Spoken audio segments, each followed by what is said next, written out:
SP news కి స్వాగతం. ముందుగా హెడ్లైన్స్.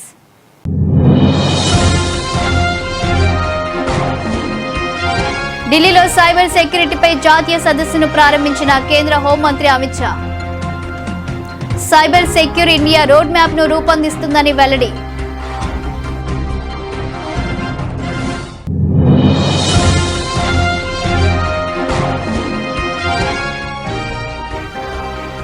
చికెన్ నెక్ ప్రాంతం భారతదేశ ఐక్యతకు మరియు దేశ సమగ్రతకు వెన్నెముక స్పష్టం చేసిన కేంద్ర మంత్రి శివరాజ్ సింగ్ చౌహాన్.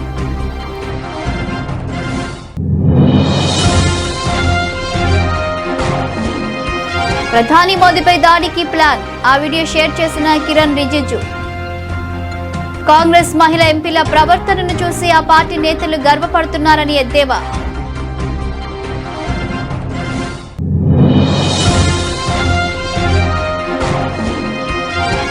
కాంగ్రెస్ నేతలపై 500 కోట్లకు పరువు నష్టం దావా వేసిన అసోం సీఎం. తన పరువుకు భంగం కలిగించే ఆరోపణలు చేశారన్న హిమంత.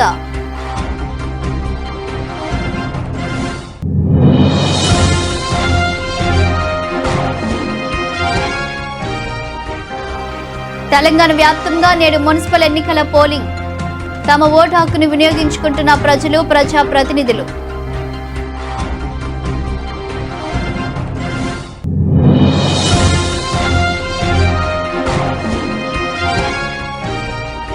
ఏపీ అసెంబ్లీ సమావేశాలు ప్రారంభం. 11 నిమిషాల్లోనే వెళ్లిపోయిన జగన్. ప్రభుత్వానికి వ్యతిరేకంగా నినాదాలు చేస్తూ సభలోకి వచ్చిన వైసీపీ సభ్యులు.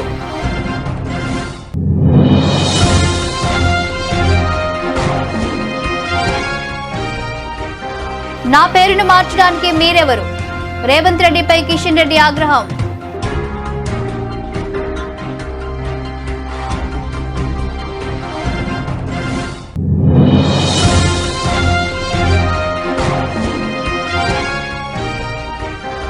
రికార్డు స్థాయికి రైతులు, రైతు కూలీల ఆత్మహత్యలు. మాజీ మంత్రి కాకాని గోవర్ధన్ రెడ్డి ఫైర్.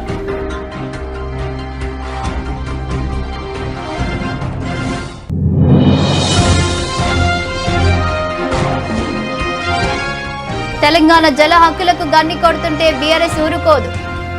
ఢిల్లీలోని కేఆర్ఎంబీ ఆఫీస్ ను ముట్టడిస్తాం, హరీష్ రావు హెచ్చరిక.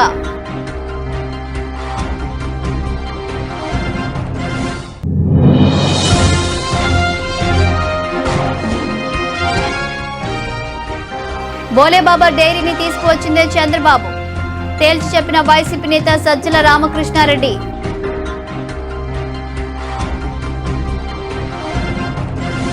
Real time reporting FSL network సామర్థ్య నిర్మాణం, పరిశోధన మరియు అభివృద్ధి మరియు అవగాహన ద్వారా ప్రభుత్వం సైబర్ స్పేస్ యొక్క సైబర్ పరిశుభ్రతను నిర్ధారిస్తోందని కేంద్ర హోంమంత్రి అమిత్ షా అన్నారు.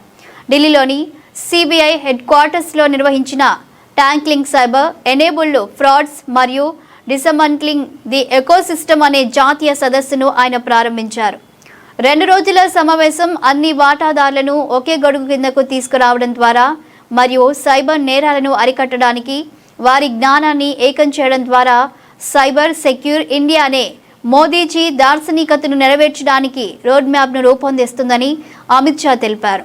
దాదాపు 20,000 కోట్ల సైబర్ మోసం నుండి 8,189 కోట్లను స్తంభింపచేయడం ఒక పెద్ద విజయమని, దీనికి తాను 14C సిబిఐ మరియు సంబంధిత అన్ని సంస్థలను అమిత్ షా అభినందించారు. जनवरी से 2020 से 2025 तक हमने जो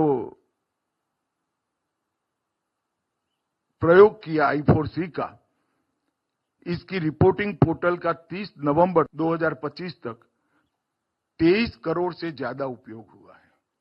इससे हम समझ सकते हैं कि कितना महत्वपूर्ण प्लेटफॉर्म बन चुका है।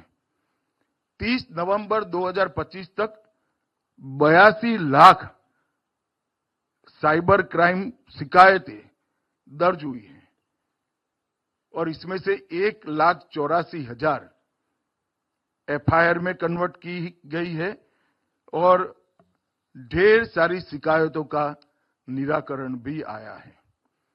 31 दिसंबर 2025 तक देश के करीब 62 बैंक और वित्तीय संस्थाएं ऑन बोर्ड हो चुकी हैं। और गृह मंत्रालय ने लक्ष्य रखा है कि कोऑपरेटिव बैंकों समेत सभी को इस दिसंबर के पहले हम ऑन बोर्ड कर लेंगे, जिससे कहां पर भी कोई गुंजाइश न रहे। और 23,61,000 शिकायतें जो आई, उसमें 8,189 करोड़ रुपयों की अधिक की राशि को हम बचाने में सफल हुए हैं। దేశ సరిహద్దులో ఉన్న చికెన్ నెక్ ప్రాంతం భారత్కు కీలకమైన ప్రాంతమని కేంద్ర మంత్రి శివరాజ్ సింగ్ చౌహాన్ స్పష్టం చేశారు. ఈ విషయమై ఆయన మీడియాతో మాట్లాడుతూ చికెన్ నెక్ ప్రాంతం భారతదేశ ఐక్యతకు మరియు దేశ సమగ్రతకు వెన్నెముక వంటి వారధి అని కేంద్ర మంత్రి శివరాజ్ సింగ్ చౌహాన్ అభివర్ణించారు. इस बजट में मुझे कहते हुए प्रसन्नता है कि भारत के भविष्य का जो रोड मैप हमें बनाना है, संपूर्ण विकसित भारत, उसका पूरा खाका तैयार किया गया है।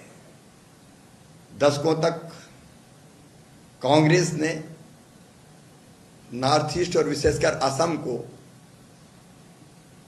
अपनी वोट बैंक की घिनौनी राजनीति की प्रयोग स्थली बना कर रखा था। यहाँ की टूटी फूटी सड़कें, कमजोर रेल संपर्क कनेक्टिविटी नहीं थी, यहाँ उद्योग नहीं थे, रोजगार नहीं था। लेकिन प्रधानमंत्री जी ने पूर्वोत्तर को विशेष पूर्वोत्तर के विकास को पर विशेष जोर देते हुए यहाँ की हर समस्याओं के समाधान की कोशिश की है। मित्रों, चिकन नेक जो पूरे देश को नॉर्थ ईस्ट जोड़ती है, वो चिकन नेक कोई एक सकरा रास्ता नहीं, भारत की एकता का सेतु और अखंडता की रीढ़ है। కేంద్ర మంత్రి బీజేపీ ఎంపీ కిరణ్ రిజిజు ఫిబ్రవరి 4న లోక్సభ లోపల ప్రతిపక్ష ఎంపీలు వ్యవహరించిన తీరుకు సంబంధించిన వీడియోను తన సోషల్ మీడియా ఖాతాలో పోస్ట్ చేశారు. లోక్సభలో ప్రధాని మోదీని చుట్టుముట్టేందుకు కాంగ్రెస్ సభ్యులు ప్లాన్ చేసినట్లు ఇటీవల స్పీకర్ ఓం బిర్లా వెల్లడించారు. విపక్షాల నిరసనల దృష్ట్యా ప్రధానిని సభకు రావద్దని సూచించినట్లు తెలిపారు. ఈ ఘటనకు సంబంధించిన వీడియోను రిజిజు తన ఖాతాలో షేర్ చేశారు. ఫిబ్రవరి 4వ తేదీన పార్లమెంటులో కాంగ్రెస్ మహిళా ఎంపీలు ఈ విధంగా చేసిన ఆందోళనను, వారి అవమానకరమైన ప్రవర్తనను చూసి ఆ పార్టీ నేతలు గర్వపడుతున్నారని ఎద్దేవా చేశారు. ఆ సమయంలో బీజేపీ ఎంపీలు ఎంతో సహనంతో ఉన్నారని తెలిపారు. బీజేపీ ఎంపీలు సహనం కోల్పోయి ఉంటే పరిస్థితి చేదాటిపోయేదని ఆందోళన వ్యక్తం చేశారు. పార్లమెంటు గౌరవం, పవిత్రతను కాపాడేందుకు బీజేపీ ఎంపీలు కట్టుబడి ఉన్నారని స్పష్టం చేశారు. కిరణ్ రిజిజు షేర్ చేసిన వీడియోలో కాంగ్రెస్ ఎంపీలు బ్యానర్ పట్టుకొని నినాదాలు చేస్తూ ప్రధానమంత్రి సీటు వద్ద ఆందోళన చేస్తున్నట్లుగా ఉంది. ఆందోళనను విరమించుకోవాలని కేంద్ర మంత్రులు కిరణ్ రిజిజు, గిరిరాజ్ సింగ్లు కాంగ్రెస్ మహిళా ఎంపీలను కోరినప్పటికీ వారు అక్కడి నుంచి కదలడానికి నిరాకరిస్తున్నట్లు వీడియోలో ఉంది.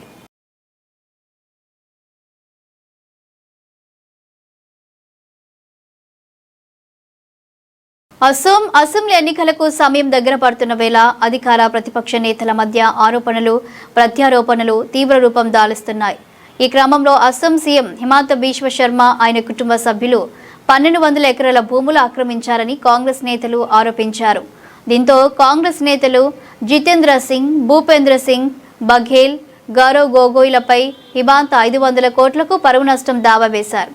తన పరువుకు భంగం కలిగించేలా మాట్లాడిన కాంగ్రెస్ నేతలు జితేంద్ర సింగ్, భూపేంద్ర సింగ్ బఘేల్, గౌరవ్ గొగోయ్లపై పరువు నష్టం దావా వేశానని హిమంత తెలిపారు. మీడియా సమావేశం ఏర్పాటు చేసి తనపై దురుద్దేశపూర్వకంగా పరువుకు భంగం కలిగించేలా తప్పుడు ఆరోపణలు చేశారని మండిపడ్డారు. వారి నుంచి 500 కోట్ల రూపాయల నష్టపరిహారం కోరుతూ పరువు నష్టం దావా వేశానని తెలిపారు. কেইদিনমানৰ পৰা কংগ্ৰেছ দলৰ যিবিলাক নেতা তেওঁলোকে কৈ আছিলে যে মোৰ বোলে ক'ৰবাত বেনামী 12,000 বিঘা মাটি আছে। মই কোৰ্টত এটা কেছ দি দিছোঁ যাতে তেওঁলোকে লিষ্টখন কোৰ্টতে দিব পাৰে। তেওঁলোকক মই সহায় কৰি দিছোঁ যাতে তেওঁলোকে মোৰ সম্পত্তিৰ লিষ্টখন কোৰ্টত দিব পাৰে, আৰু যদি দিব নোৱাৰে মোক 500 কোটি টকা মোক দিব লাগিব। এইটোৱে হৈছে গোচৰ। తెలంగాణ వ్యాప్తంగా మున్సిపల్ ఎన్నికల పోలింగ్ ప్రారంభమైంది. బుధవారం ఉదయం 7 గంటల ప్రాంతంలో పోలింగ్ మొదలైంది. రాష్ట్ర వ్యాప్తంగా 7 నగరపాలక సంస్థలు 116 పురపాలక సంఘాల్లో పోలింగ్ జరుగుతుంది. సాయంత్రం 5 గంటల వరకు పోలింగ్ కొనసాగనుంది. మొత్తం 52,17,413 మంది ఓటర్లు తమ ఓటు హక్కును వినియోగించుకోనున్నారు. అందులో మహిళలు 26,67,025 మంది, పురుషులు 25,49,750 మంది, ఇతరులు 638 మంది ఉన్నారు. పోలింగ్ నేపథ్యంలో బందోబస్తుపై డీజీపీ శివధర్ రెడ్డి మాట్లాడుతూ రాష్ట్ర వ్యాప్తంగా 8,188 పోలింగ్ కేంద్రాలు ఏర్పాటయ్యాయి. ప్రతి పోలింగ్ కేంద్రం లోపల బయట సీసీ కెమెరాలు ఏర్పాటు చేశాం. వీటిని డీజీపీ కార్యాలయంలోని కమాండ్ కంట్రోల్ సెంటర్ నుంచి పర్యవేక్షిస్తాం. 1302 అత్యంత సున్నితమైన 1926 సున్నితమైన పోలింగ్ కేంద్రాలను గుర్తించాము. అక్కడ స్ట్రైకింగ్ ఫోర్స్ను మోహరిస్తాం. రాష్ట్రంలోని కీలక ప్రాంతాల్లో 181 ఫ్లయింగ్ స్క్వాడ్స్, 167 స్ట్రాటజిక్ నిఘా బృందాలను రంగంలోకి దించాము అని తెలిపారు.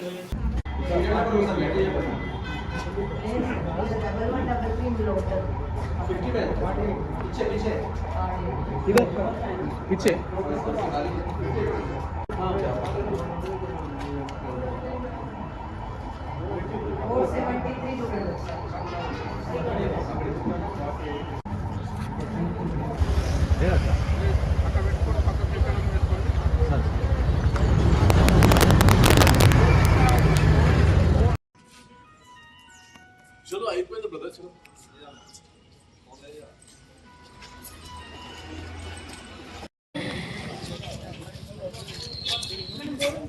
फोन अलो ले फोन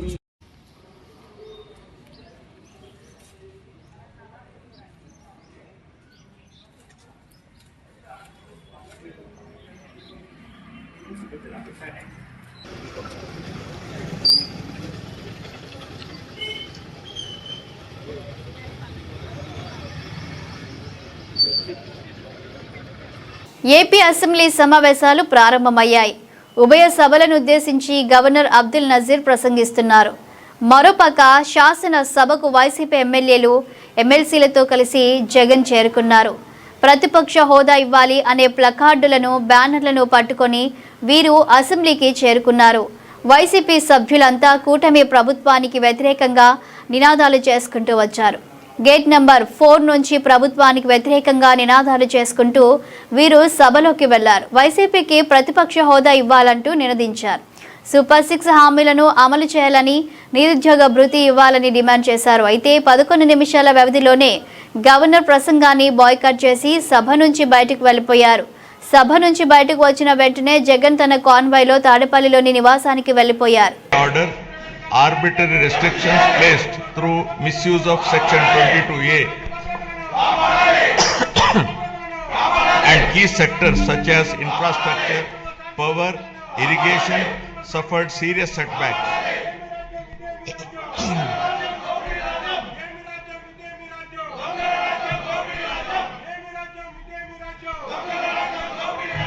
Disenchanted by this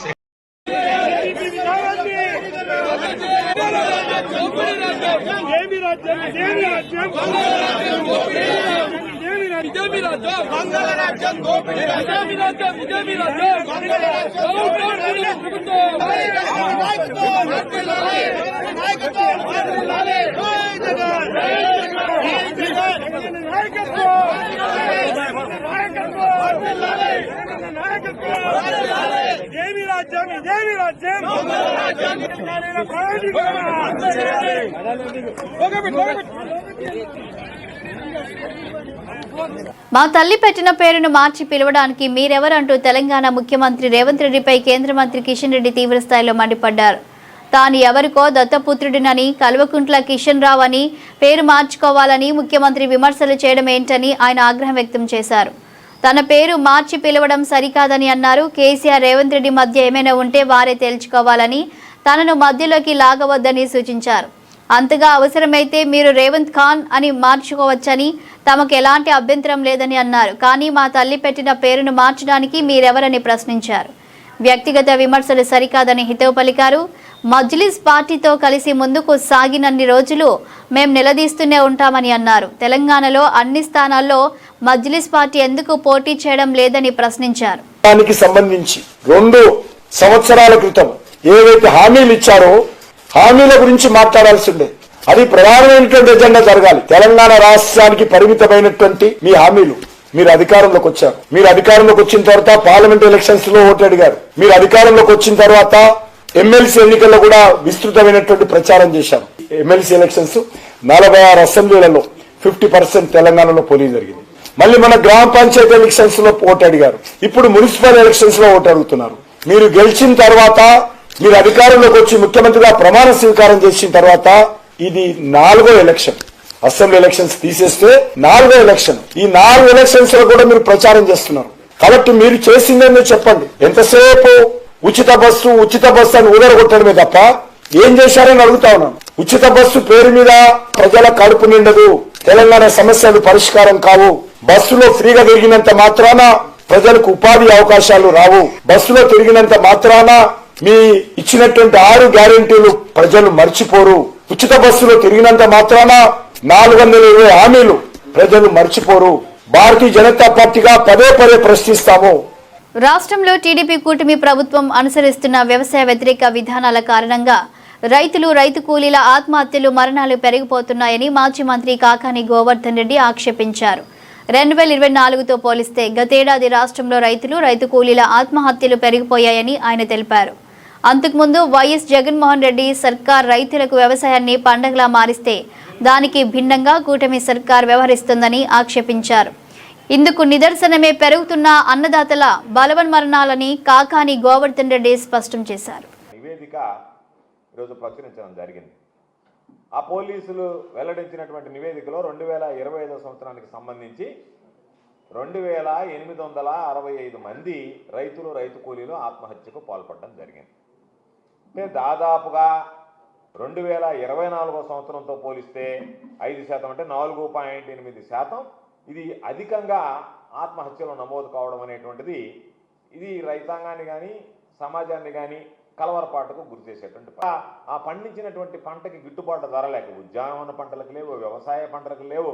ఈరోజు వాటికి సంబంధించినటువంటి వాటిలో వాణిజ్య పంటలకి ఎక్కడా కూడా రైతులకు సంబంధించి వరి కానీ, శనగ కానీ, టమాటా కానీ, ఉల్లి కానీ, మామిడి కానీ, అరటి కానీ, కోకో కానీ, పొగాకు కానీ ఎక్కడా కూడా ఏ పంటకి కూడా, నిమ్మ కానీ ఎక్కడ ఏ పంటకి కూడా ఈరోజు గిట్టుబాటు ధర లేక రైతులు అన్ని విధాలు కూడా ఇబ్బంది పడేటువంటి ఏర్పడి. మీరు ఈరోజు ధాన్యం కొనుగోలు కేంద్రాలు, పంటల కొనుగోలు కేంద్రాలు అని చెప్పి హడావిడి చేయడం తప్ప ఎక్కడా కూడా వాటికి సంబంధించి మీరు కేవలం ప్రకటనలకు పరిమితం అవుతున్నారు తప్ప రైతులను ఆదుకోవాలనేటువంటి ఆలోచన, ఆ చిత్తశుద్ధి మీకు లోపించింది. కాబట్టే ఒక్కరోజు కూడా రైతులకు సంబంధించినటువంటి విధానాల మీద, వ్యవసాయం ఏ విధంగా జరుగుతుంది, రైతులు ఎందుకు ఇంతమంది ఆత్మహత్యకు పాల్పడుతున్నారు అనేటువంటిది మీ ప్రభుత్వంలో మీ పోలీసు శాఖ ఇచ్చినటువంటి నివేదిక మీద కూడా మీరు సమీక్షించుకోవడం లేదు. అంటే రైతులు ఆత్మహత్యలు చేసుకున్నా సరే మాకేం పర్వాలేదు, మేము పట్టనట్లుగా వ్యవహరిస్తామన్నట్టుగా ఈరోజు ప్రభుత్వం రైతుల పట్ల నిర్లక్ష్యం వహించి రైతుల ఆత్మహత్య వైపు మొగ్గు చూపుతున్నా ఏపీ సర్కార్ కృష్ణా జలాలను అడ్డుగోలుగా కొల్లగొడుతుంటే ముఖ్యమంత్రి రేవంత్ రెడ్డి, నీళ్ల మంత్రి ఉత్తమ్ కుమార్ రెడ్డి ఏం చేస్తున్నట్టని మాజీ మంత్రి BRS deputy floor leader Harish Rao ధ్వజమెత్తారు. ఇన్లెంట్లు, బోర్డు అనుమతులు లేకుండా అక్రమంగా అప్పనంగా 80% నీళ్లను తరలించుకుపోతుంటే కండ్లు మూసుకున్నారా అని మండిపడ్డారు.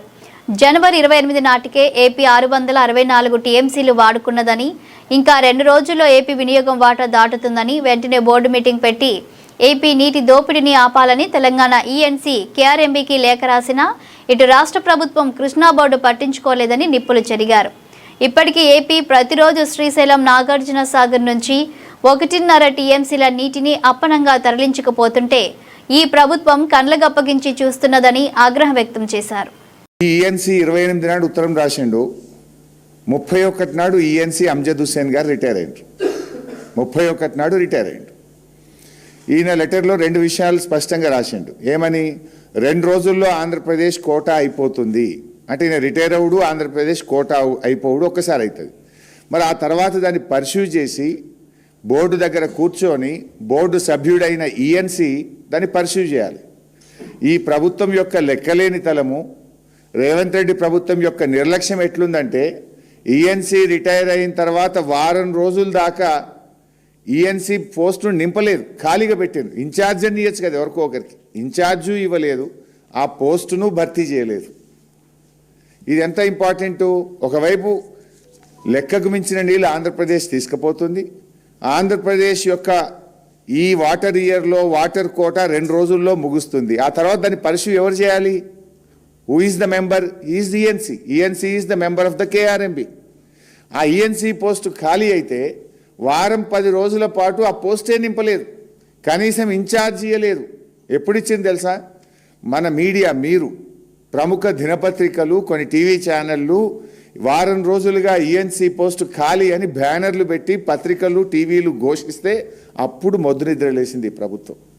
ఇప్పుడు కేఆర్ఎంబి బోర్డు మీటింగ్ తక్షణమే పెట్టాలన్నారు. బోర్డు మీటింగ్లు పెట్టించుకోని పరిస్థితి ఎవరిది? బాధ్యత ఎవరిది? పెడితే ఆ బోర్డులో మెంబర్ ఎవరు? ENC is the member. అంటే బోర్డు మెంబరే ఖాళీగా పెట్టిండ్రు. నీళ్ళ కోట అయిపోయినాక దాన్ని పరిశీలి చేయాల్సిన ఈఎన్సీ పోస్ట్నే మీరు ఖాళీగా పెట్టినారు. అంటే మీ పరిస్థితి ఎట్లుందంటే, మరి ఆ ఖాళీ ఎందుకు పెట్టినరు? మీ వాటాలు కుదరలేదా? మీ కమిషన్లు కుదరలేదా? లేదా ముఖ్యమంత్రికి మంత్రికి మధ్య మరి మాట కుదరలేదా?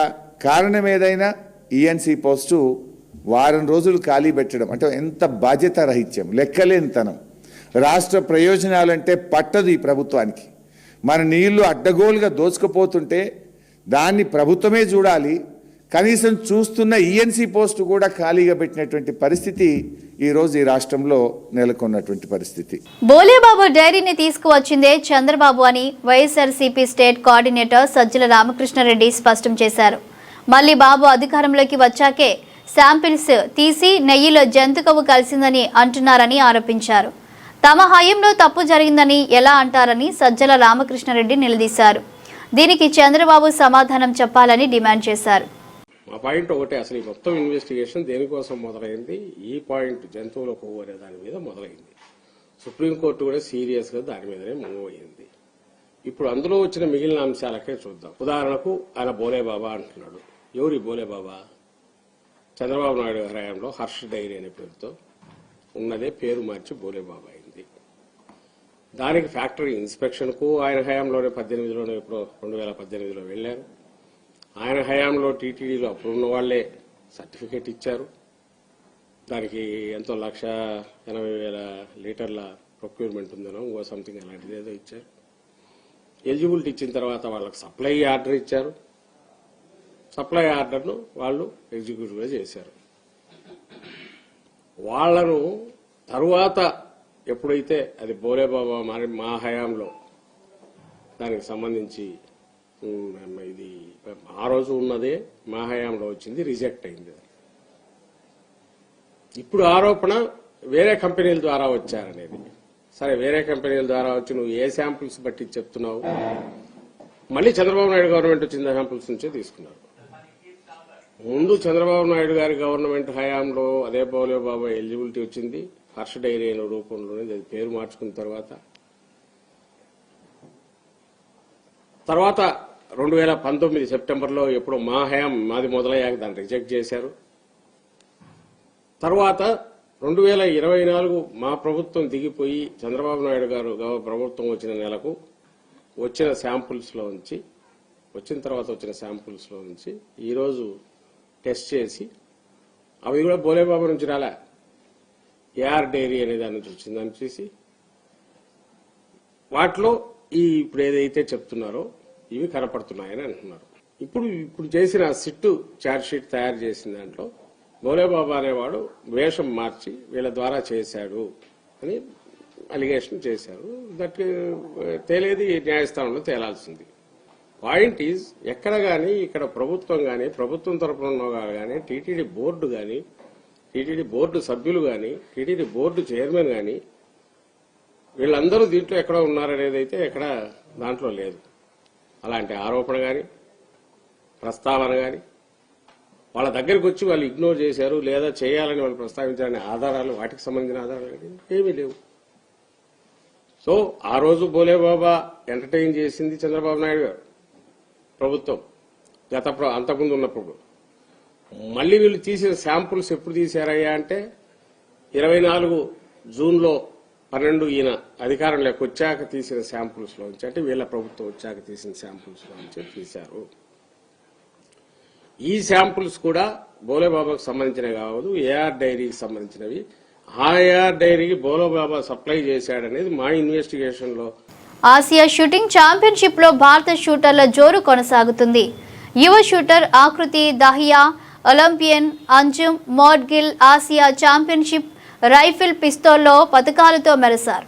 ఢిల్లీలో జరుగుతున్న ఈ టోర్నీలో మహిళల 50 మీటర్ల రైఫిల్ 3 పొజిషన్స్ ఈవెంట్లో 24 ఏళ్ల ఆకృతి 343.8 పాయింట్లు సాధించి రెండో స్థానాన నిలవగా 340.4 పాయింట్లతో అంజుమ్ కాంస్యం గెలిచింది. కజకిస్తాన్ షూటర్ సోఫియా షుజేంకో 358.2 అగ్రస్థానంతో ప్రపంచ రికార్డు సృష్టించడమే గాక స్వర్ణాన్ని దక్కించుకుంది. ఇక జూనియర్ మహిళల రైఫిల్ 3 పొజిషన్స్లో భారత్కు చెందిన ప్రచి గైక్వాడ్ స్వర్ణం, అనుష్క ఠాకూర్ కాంస్యం గెలిచారు. వరుసగా లాభాలు ఆర్జించిన దేశీయ సూచీలు బుధవారం ఒడిదుడుకులు ఎదుర్కొంటున్నాయి. లాభ నష్టాలతో దోబూచులాడుతున్నాయి. గరిష్టాల వద్ద మదుపర్లు లాభాల స్వీకరణకు దిగడమే దీనికి కారణంగా కనిపిస్తుంది. మరోవైపు అమెరికా బంగ్లాదేశ్ మధ్య కుదిరిన ట్రేడ్ భారత వస్త్ర రంగానికి సవాలు విసురుతుందనే అంచనాలు కూడా మదుపర్లలో భయాన్ని పెంచుతున్నాయి. అంతర్జాతీయంగా ప్రతికూల సంకేతాలు కూడా మార్కెట్పై నెగిటివ్ ప్రభావాన్ని చూపుతున్నాయి. ఈ నేపథ్యంలో ప్రస్తుతం సెన్సెక్స్, నిఫ్టీ స్వల్ప నష్టాల్లో కదలాడుతున్నాయి. గత సెషన్ ముగింపుతో పోల్చుకుంటే బుధవారం ఉదయం దాదాపు 70 పాయింట్ల లాభంతో మొదలైన సెన్సెక్స్ ఆ తర్వాత మరో 150 పాయింట్లు పైకి వెళ్ళింది. అయితే మదుపర్లు అమ్మకాలకు మొగ్గు చూపడంతో ఆరంభ లాభాలు ఆవిరయ్యాయి. ప్రస్తుతం ఉదయం 10 గంటల సమయంలో సెన్సెక్స్ 43 పాయింట్ల లాభంతో 84,230 వద్ద కొనసాగుతుంది. మరోవైపు నిఫ్టీ కూడా సెన్సెక్స్ బాటలోనే కదలాడుతుంది. ప్రస్తుతం 8 పాయింట్ల లాభంతో 25,927 వద్ద కదలాడుతోంది.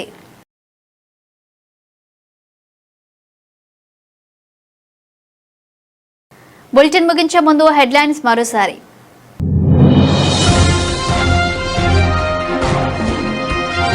ఢిల్లీలో సైబర్ సెక్యూరిటీపై జాతీయ సదస్సును ప్రారంభించిన కేంద్ర హోంమంత్రి Amit Shah. Cyber secure India road map ను రూపొందిస్తుందని వెల్లడి.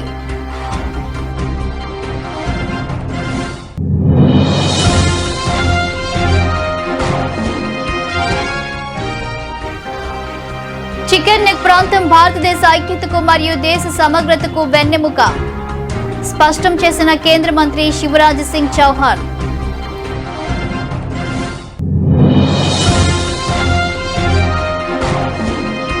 ప్రధాని మోదీపై దాడికి ప్లాన్, ఆ వీడియో షేర్ చేసిన కిరణ్ రిజిజు.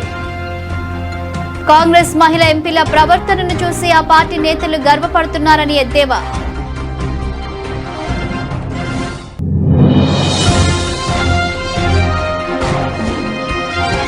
కాంగ్రెస్ నేతలపై 500 కోట్లకు పరువు నష్టం దావా వేసిన అసోం సీఎం.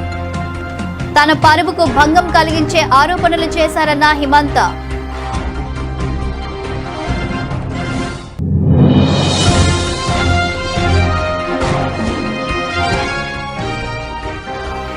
తెలంగాణ వ్యాప్తంగా నేడు మున్సిపల్ ఎన్నికల పోలింగ్. తమ ఓటు హక్కును వినియోగించుకుంటున్న ప్రజలు, ప్రజాప్రతినిధులు.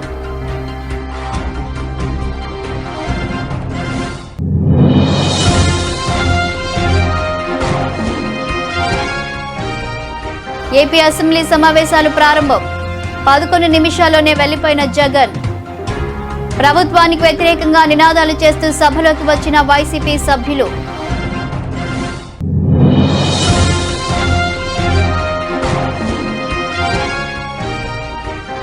నా పేరును మార్చడానికి మీరెవరు? రేవంత్ రెడ్డిపై కిషన్ రెడ్డి ఆగ్రహం.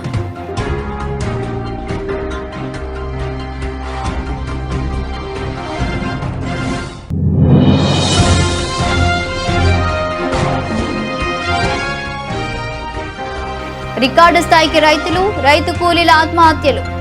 మాజీ మంత్రి కాకాని గోవర్ధన్ రెడ్డి ఫైర్.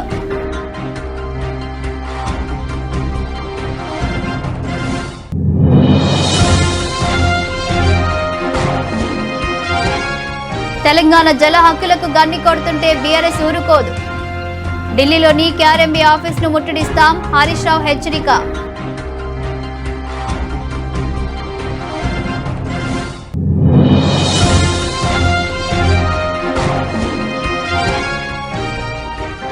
బోలేబాబా డైరీని తీసుకువచ్చిందే చంద్రబాబు, తేల్చి చెప్పిన వైసీపీ నేత సజ్జల రామకృష్ణారెడ్డి.